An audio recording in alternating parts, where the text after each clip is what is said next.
Bayangkan Anda tinggal di sebuah kota kecil, ada satu bank lokal yang sudah Anda percaya sejak lama, tempat Anda nabung, minjem, atau bahkan nitipkan harapan untuk masa depan.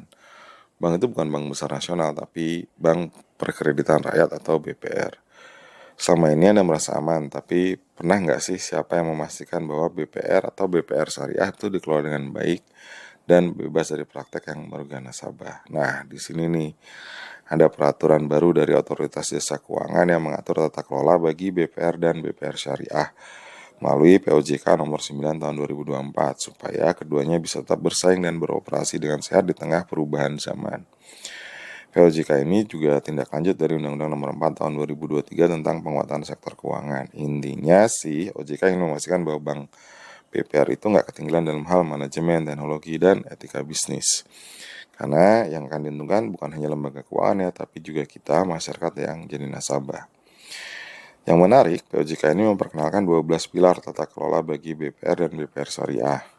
Artinya, OJK ingin memastikan bahwa bukan cuma direksi dan komisaris yang punya tanggung jawab, tapi juga para pemegang saham untuk ikut menjaga agar bank dijalankan secara sehat dan berkelanjutan. Karena itu ada beberapa pilar yang diperkuat seperti transparansi, akuntabilitas, independensi, dan tentu saja fairness bagi semua pihak termasuk nasabah kecil di pelosok daerah. POJK ini bukan soal teori loh, karena ada perubahan nyata yang diatur mulai dari soal pengangkatan direksi, dewan komisaris yang harus objektif, pengawasan yang makin ketat, hingga koordinasi yang lebih kuat antar fungsi audit internal dan pengawasan eksternal. Bahkan, OJK juga diberi kewenangan untuk memerintahkan BPR menambah jumlah direksi atau komisaris jika dianggap perlu. Kenapa? Supaya struktur organisasi benar-benar mendukung pengendalian risiko dan pengawasan yang efektif. Jadi untuk memastikan semua berjalan dengan baik, OJK juga menetapkan berbagai sanksi dari teguran sampai ke larangan ekspansi usaha.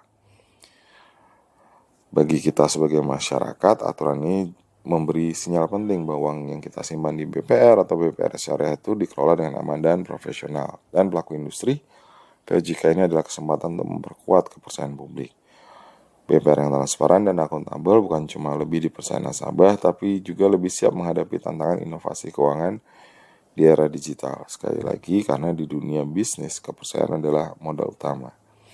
Jadi kalau Anda ingin tahu lebih banyak soal kebijakan terbaru di sektor keuangan dan bagaimana dampaknya bagi kita sebagai konsumen, jangan lupa ikuti terus Jadi Paham dan subscribe serta kunjungi website kami ya.